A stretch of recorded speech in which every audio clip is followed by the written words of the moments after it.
শাহজালালের সেই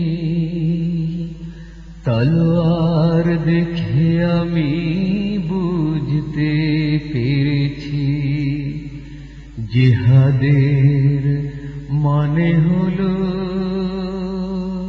বাঁচতে শেখা। খান জাহানের সাথে শহীদের ঈদগাহে দেখতে পেয়েছি, রক্তের আখরে তার রয়েছে লেখা। জিহাদের মানে হলো বাঁচতে শেখা, জিহাদের মানে হলো বাঁচতে শেখা।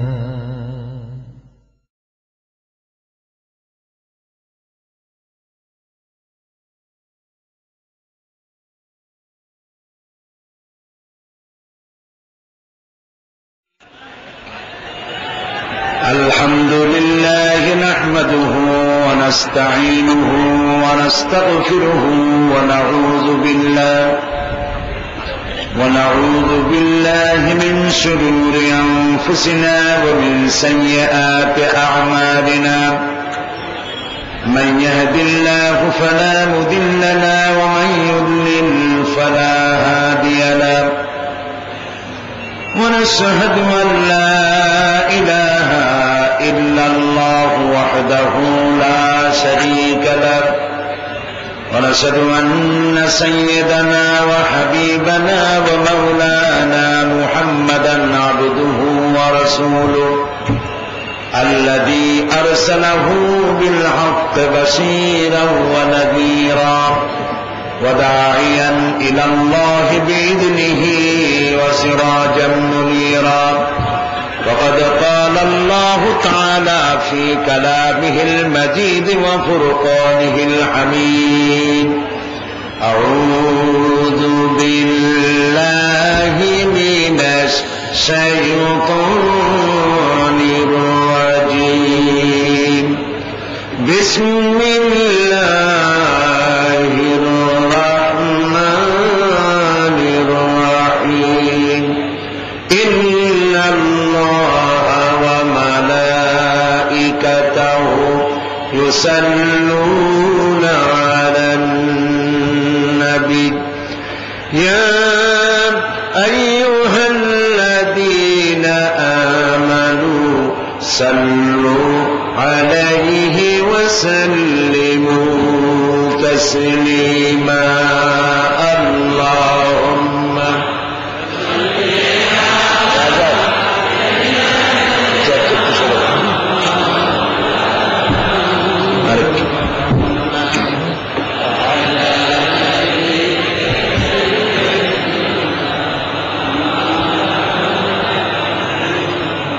প্রাণ খুলে মহব্বতের সাথে সবাই পড়েন আল্লাহুম্মা সাল্লি আলা মাওলানা মুহাম্মদ ওয়া আলা আলি সাইয়্যিদিনা মাওলানা মুহাম্মদ বালাগাল উলা বিকামালিহি كشف الدجى بجماله حسنت جميع خصاله. صلوا عليه مشرق حب محمد مطلع دیوان ما مطلع خورشید سقاش سینہ سوزان ما. بلغ العلا بکماله کشف الدجى بجماله حسنت جميع خصاله. صلوا عليه.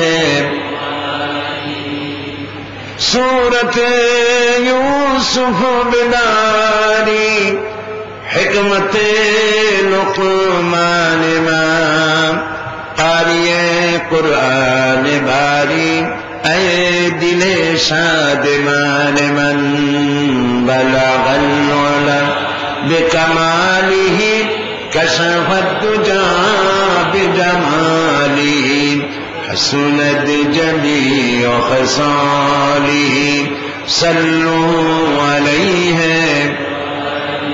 اللهم آمين ربنا ظلمنا أنفسنا وإن لم تغفر لنا وترحمنا لنكونن من الخاسرين اے اللہ تعالی হাজার হাজার মুসলমান নরনারী 3 দিন ব্যাপী তাফসীর ও কোরআন মাহফিলে পল্টনের এই ঐতিহাসিক ময়দানে কয়েকবার দরুদ ও সালাম পড়ে তোমার দরবারে হাত তুলেছি। মেহেরবানি করে আমাদের জিন্দেগীর গুনাহ খাতাকে মাফ করে দাও রব্বুল আলামিন।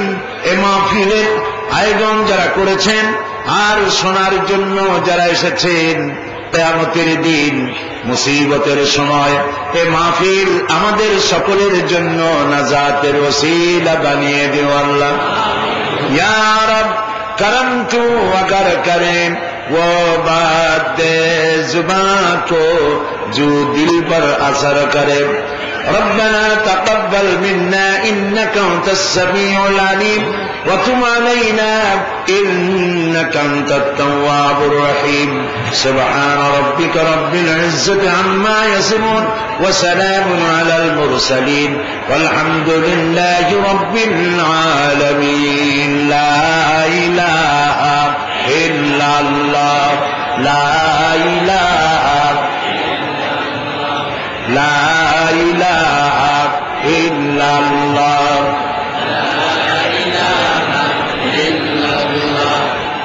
সবাই জিকির করেন মহব্বতের সাথে লা ইলাহা ইল্লাল্লাহ লা ইলাহা ইল্লাল্লাহ লা ইলাহা ইল্লাল্লাহ লা ইলাহা ইল্লাল্লাহ মুহাম্মাদুর রাসূলুল্লাহ সুবহানাল্লাহ ওয়ালহামদুলিল্লাহ লা ইলাহা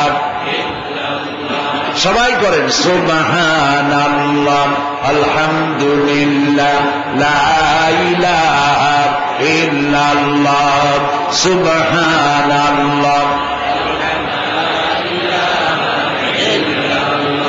সুবহানাল্লাহ ওয়ালহামদুলিল্লাহ লা ইলাহা ইল্লাল্লাহ আর জোরে সুবহানাল্লাহ والحمدلله لا إله إلا الله سبحان الله والحمد لله لا إله سبحان الله والحمد لله لا إله لا إله إلا الله মুহাম্মাদুর রাসূলুল্লাহ। নবী করিম সাল্লাল্লাহু আলাইহি ওয়াসাল্লাম একটি মরা জাতিকে জীবিত করে দিয়েছিলেন, একটা মৃত্যু জাতিকে জীবিত করেছিলেন রাসূলুল্লাহ। সুবহানাল্লাহ বলবেন না? মৃত্যু প্রায় জাতি, তার অর্থ এই না যে কবরে থর মতো মরে গেছিল। মরা মানে কি? মরা হচ্ছে ওই জীবিত মানুষের কোনো দাম নাই যার চক্ষু আল্লাহর নিয়ন্ত্রণ মানে না। ওই জীবিত মানুষের হাতের কোনো দাম নাই যার হাত দিয়ে অবৈধ কামাই করে হারাম খায়, সে তো মৃত্যু। ওই হৃদয়ের কোনো দাম নাই জীবিত হৃদয়ের, যেই হৃদয়ের মধ্যে আল্লাহর ভয় নাই। ওই পাও বেঁচে থাকার কোনো লাভ নাই যেই পাও দিয়ে আল্লাহর নিষিদ্ধ কাজে গমন করা হয়। এমন একটি মরা জাতি যাদের বিবেক মরে গিয়েছিল, যাদের চক্ষু, যাদের বিবেক, যাদের চিন্তা চেতনা মরণশীলতা সবকিছু মরে গিয়েছিল। জৈবিক চাহিদা মেটাবার জন্য প্রয়োজন ছিল একটি নারীর। সেই নারীটি কার বউ, কার মেয়ে, কার মা দেখার কোন জরুরত বোধ করত না। এমন একটি জাতি যারা চুরি করত, ডাকাতি করত, জেনা করত, মিথ্যা কথা বলতো। সত্য বলবো কেন, এই কারণ জানা ছিল না। ওরে খুন করবো না কেন, এর কোন কারণ, যুক্তিসঙ্গত কারণ জানা ছিল না। খুন আমি করতেই পারি, খুন করতে পারি, মারতে পারি, এই ধরনের চিন্তা চেতনায় বিশ্বাসী ছিল যে আদ মরা জাতি, সেই মরা জাতিকে রাসূলুল্লাহ জিন্দা করেছিলেন। সুবহানাল্লাহ বলবেন না? এই যে কথাটা বললাম, আমি কি অতিরিক্ত বাড়িয়ে বলেছি? মাত্রই আদৌ বাড়িয়ে বলেছি? রাসূলুল্লাহ একটা মরা জাতি জিন্দা করতে পারছিলেন কিনা বলেন? কি দিয়ে করেছিলেন বলেন জোরে? এই সেই কিতাব আমার হাতে আপনারা দেখতে পাচ্ছেন, এই সেই কিতাব। এই কিতাবের সাথে আমার আপনার কলিজার সম্পর্ক, ইমানের সম্পর্ক, রূহের সম্পর্ক, বেঁচে থাকার সম্পর্ক, স্বাধীনতার সম্পর্ক, স্থিতিশীলতার সম্পর্ক, ইজ্জতের সম্পর্ক এই কোরআনের সাথে আমাদের আষ্টে পৃষ্ঠে বাঁধা। কোরআনের সাথে যতদিন জুড়ে থাকবো ততদিন পৃথিবীতে শান্তি নিরাপত্তা নিয়ে থাকবো। যখন কোরআন থেকে ডিটাচ হব তখন থেকে আমাদের উপরে আল্লাহর লানত আর গজব ছাড়া কিছুই থাকবে না। নবী করিম সাল্লাল্লাহু আলাইহি ওয়াসাল্লাম যে কোরআন দিয়ে এই বিশাল বিপ্লব ঘটিয়েছিলেন, সেই কোরআন কি আজও আছে? না, না, কিছু পরিবর্তন হয়েছে। ওই রকম আছে? আমার হাতে যেমন দেখতে পাচ্ছেন সেই কোরআনটা তো। তাহলে এই কোরআন দিয়ে যদি রাসূলুল্লাহ একটা মরা জাতিকে জিন্দা করতে পারে, তাহলে ওই কোরআন আজও আছে। আমরা যে আত্মরা হয়ে গেছি, আমরা জিন্দা হইতে পারবো না? কোরআনের সাথে আমাদের ব্যবহারটা কি? জিন্দা হইতে পারি না কেন? সেই কোরআন আছে অথচ জিন্দা হইতে পারি না কেন? পারি না এই কারণে যে কোরআনের সাথে সম্পর্ক এতটুকু বড় জোর, সকালবেলায় ফজরের নামাজ পড়ে ঝুলিয়া ঝুলিয়া আমরা তেলাওয়াত করি। বড় জোর কোরআন শরীফ দিয়া তাবিজ বানাইয়া গলায় ঝুলায় রাখি, হয় গলায় ঝুলাই, না হয় ঝুলে ঝুলে পড়ি, বুঝিও না কি পড়ি। আল্লাহ তাআলা এই কোরআন শরীফের মধ্যে বলছেন, আওয়ালাম ইয়ারাউ আন্না জাআলনা হারামান আমিনান, দেখতে পাও না আমি এই হারামকে কিভাবে নিরাপত্তার শহর বানিয়েছি? সুবহানাল্লাহ।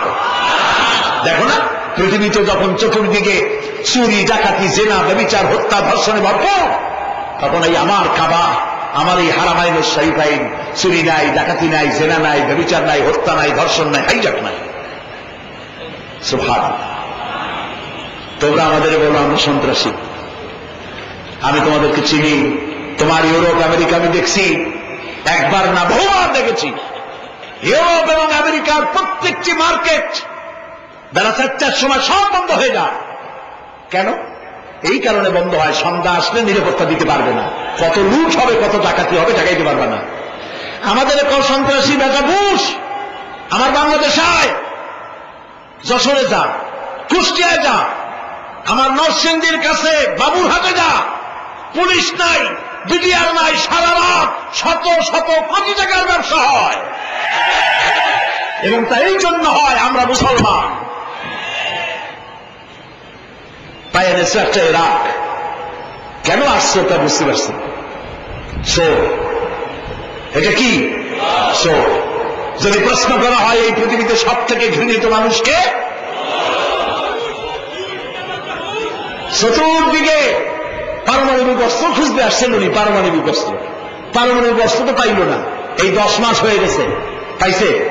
সারাটা ইরাক আতাপাতা করছে, কোন জায়গায় নেই। শেষ পর্যন্ত সাদ্দামের ধৈর্যা মুখের হা করিয়া টস মেরে দেখছে মুখের মধ্যে পারমাণবিক অস্ত্র আছে নাকি। মাথার চুলগুলি উকুন তালাশ করছে।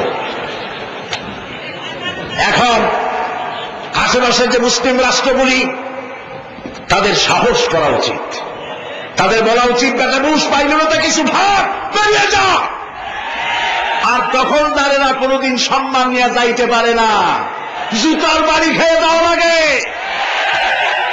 আমরা আল্লাহর কাছে আজকে দোয়া করবো, আল্লাহ তাআলা বুশ এবং তার আহ্বানে যত সেনাবাহিনী ওখানে গিয়ে যুদ্ধ করতেছে সবগুলার মুসলমান বানায় দাও, সবগুলার মুসলমান বানায় দাও, সবগুলার মুসলমান বানায় দাও। আয় আল্লাহ, তোমার ইলমে যদি জানা থাকে এগুলা মুসলমান হবে না, তাহলে যতগুলি সৈন্য গেছে আমেরিকান, সবগুলির কবর ইরাকের বাড়িতে করে দাও, এর একটাও যেন আর বাড়ি ফিরতে না পারে।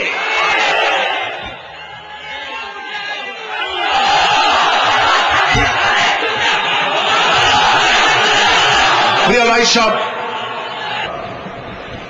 আল্লাহর কথা, রাসূলের কথা, ইতিহাসের কথা বলছি। আলহামদুলিল্লাহ বলেন। নবী করিম সাল্লাল্লাহু আলাইহি ওয়াসাল্লাম ইন্তেকাল করলেন। এরপরে ক্ষমতা এলেন হযরত আবু বকর, প্রধান বিচারপতি হলেন হযরত ওমর। ইতিহাস লিখছে ফামাকাতা আমান কামিলান ফালাম ইয়াখতাসিম ইলাইহি ইসনান। 1 বছর পার হয়ে গেল, হযরত ওমরের বিচারালয়ে একটা লোকও বিচার চাইতে আসে নাই। আছে পৃথিবীতে কোন ইতিহাস এরকম যে 1 বছরে কোর্টে মামলা হয় না? বলেন আপনারা, আছে? হযরত ওমর রাদিয়াল্লাহু তাআলা আনহু হযরত আবু বকরের কাছে গিয়ে বললেন, মা হাজাতা বি ইনদা কওমিন মুমিনিনা ইয়া খলিফাত রাসূলিল্লাহ। হে আল্লাহর রাসূলের খলিফা, এই দেশে একটা বিচারকের দরকার কি? তিনি জিজ্ঞেস করলেন, লিমাযা? কই যে আমি তো এক বছর থাকলাম, খালি বসে বসে কাঠখড়ি গুনলাম, কেউ বিচার চাইতে আসলো না। হযরত আবু বকর জিজ্ঞেস করলেন, তোমার কাছে যে কেউ বিচার চাইতে আসলো না, তার কারণ কি? তিনি বললেন, দীনুহুমুন নাসিহা। এই জাতি দিন হচ্ছে নসিহা করা, পরস্পরের কল্যাণ কামনা করা। ওয়া মানহাজুহুমুল কোরআন, আর তাদের সংবিধান হচ্ছে কোরআন। ওয়া আমালুহুম আল আমরু বিল মারুফ ওয়ান নাহয়ু আনিল মুনকার, আর এই জাতির আমল হলো ভালো কাজের আদেশ করা, অন্যায় কাজ থেকে মানুষকে বিরত রাখা। কুল্লু ওয়াহিদিন মিনহুম ইয়ারিফু হাদ্দাহু ফায়াকিফু ইনদাহ, আর এর প্রত্যেকটি ব্যক্তি তার সীমারেখা চেনে, আল্লাহর হক সীমারেখা চেনে এবং সেই সীমারেখার কাছেই সে দাঁড়িয়ে যায়। সুতরাং এই যখন এই জাতির অবস্থা, ফাকিমা হুম ইয়াখতাসিমুনা ইলাইয়া ইয়া খলিফাত রাসূলিল্লাহ সাল্লাল্লাহু আলাইহি ওয়াসাল্লাম, এই যখন জাতির অবস্থা, সেই জাতি মামলা করতে আসবে কে? সুবহানাল্লাহ। মামলা নাই, মোকদ্দমা নাই, এমন একটি সমাজ নবী করিম সাল্লাল্লাহু আলাইহি ওয়াসাল্লাম তৈরি করেছেন। এবং এই সমাজে মানুষকে উপার্জনের জন্য তাগিদ দেওয়া হতো, চুপ করে বসে থাকতে পারবে না, কাজ করে খাও। কি করে খাও? বলেন, কি করে খাও? কাজ করে খাও। হাত যে এইভাবে করে নেয়, এই হাতের কোনো দাম নাই, এভাবে করে যিনি দেয় সেই হাতের দাম বেশি। সুবহানাল্লাহ। আল্লাহ রাব্বুল আলামিন বলেন, ফাইযা কুদিয়াতিস সালাতু ফান্তাশিরু ফিল আরদি ওয়াবতাগু মিন ফাদলিল্লাহ।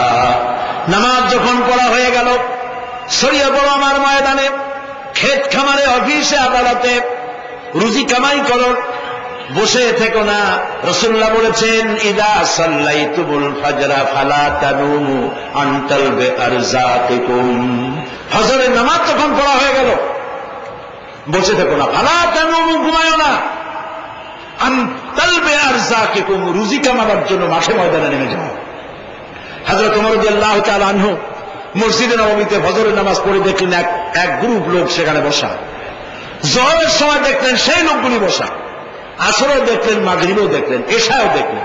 প্রশ্ন করলেন, তোমরা যে এখানে বসা, তোমরা কারা? গতকাল ফজর থেকে আজকে এশা পর্যন্ত দেখতেছি, তোমরা কারা? তারা বলল যে আমরা এখানে আল্লাহর জিকির আজকার করি, দূরের থেকে আসছি। খাও কি?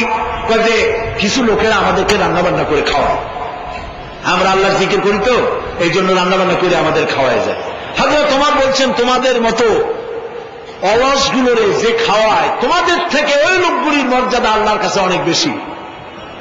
তবে মনে রাখো, আগামীকাল ফজরের পরে যদি এই জায়গায় তোমাদেরকে বসে থাকতে দেখি, ব্যাট মেরে মসজিদের নববী থেকে বের করে দেব।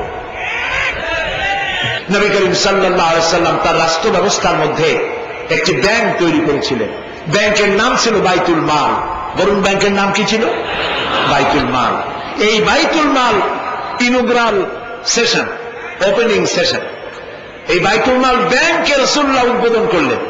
উদ্বোধন করার সময় তিনি বললেন, মান তারাকা দায়নান আও দিয়ান ফালাইয়া। আমার রাষ্ট্রের ভেতরে কোন মানুষ যদি ঋণগ্রস্ত হয়ে মারা যায়, আর তার ঋণ পরিশোধের কোন সুযোগ যদি না থাকে তার ছেলে মেয়ের কাছে, তার বউয়ের কাছে, তাহলে তার অসহায় সমস্ত ইতিম বাচ্চা পরিবারের লোকগুলি আর ঋণ পরিশোধের দায়িত্ব আমি মুহাম্মদ সাল্লাল্লাহু আলাইহি ওয়াসাল্লাম আমার কাঁধে উঠাইয়া নিলাম। এটি ছিল সোশ্যাল ওয়েলফেয়ার স্টেট, একটি কল্যাণ রাষ্ট্র। এই পৃথিবীতে কল্যাণ রাষ্ট্রের কনসেপশন সর্বপ্রথম যিনি দিয়েছেন, আধুনিক রাষ্ট্র প্রতিষ্ঠার রূপকার বিশ্বনবী মুহাম্মদ রাসূলুল্লাহ সাল্লাল্লাহু আলাইহি ওয়াসাল্লাম। তাই রাষ্ট্র ছিল সুখী, সমৃদ্ধ, চুরি নাই, ডাকাতি নাই, মাস্তানি নাই, সাদাবাজি নাই। এই দৃশ্য যখন কাফেরেরা দেখলো, তখন কাফেরেরা মনে করলো যে আমরা তো খামোখাই রাসূলের সাথে বিরোধিতা করেছি, উনি তো আমাদের শত্রু না। তখন অবস্থাটা কি হলো? আল্লাহ রাব্বুল আলামিন এই পরিস্থিতিতে সূরা নসর নাযিল করলেন। মদিনার শেষ জীবনে ইযা জাআ নাসরুল্লাহি ওয়াল ফাতহু, জানেন না এই সূরাটা?